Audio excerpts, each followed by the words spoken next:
So, ayun na nga, kakain tayo ng Korean bingsu dito sa Mega Mall.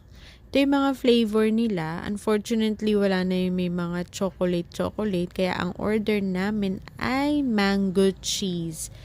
Pagbigay sa inyo no order, ayan, may isang katutak na whipped cream. Medyo na-off lang ako kasi blocky-blocky yung cheese. Pero, all in all, masarap naman siya.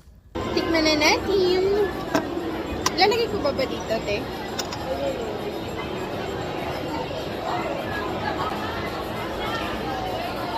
First bite.